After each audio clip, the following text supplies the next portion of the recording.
Odikata eburu Ekene butela ọra ebulu na n'ụwa ọkwazi mmadụ ka eji aka Ekene ọnụ ka m jiri bịa Maazi Agu na ndị otu ya anyị isi unu nchadalụ na nkwado unu na-enye anyị Ekene unu nchadalụ dalụ ị nọ na Afrịka na Europe ị nọ na Australia Asia Antarctica ị nọ na Afrịka na Europe ị nọ na Australia Asia Antarctica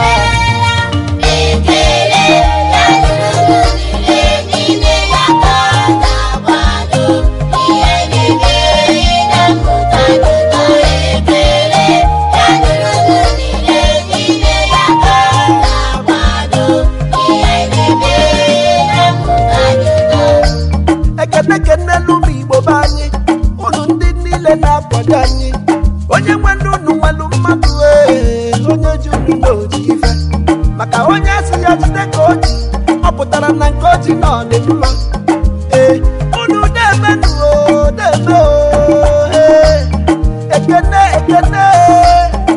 Ekene ọnụ ka m ji bịa unu chadalụ dalụ ị nọ na Afrịka na Europe ị nọ na Australia Asia Antarctica ị nọ na Afrịka na Europe ị nọ na Australia Asia Antarctica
The production of Mmụta Dị Ụtọ is made possible in part by the financial support of viewers like you.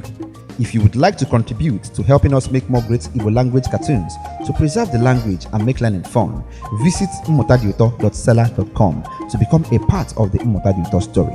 Would you like us to write a song just for you or about you? Or would you like to adopt a character in the Mmụta Dị Ụtọ universe? You can even sponsor a new episode of Mmụta Dị Ụtọ. But that's not all. We are starting our monthly Igbo Learning Adventure Club, where for only $20 a month, your child can receive a monthly package from Maazi Agu in the mail to help them in their Igbo learning journey. Just go to mmutadiuto.seller.com and choose how you would like to support our mission to keep Igbo language alive. Cordino. Ọ bụrụ na ihe onyonyo a masịrị gị, biko metụrụ anyị aka n'akara ịhụnanya, kesaa ya ma sonyere anyị. If you love this video, please like, share, and subscribe.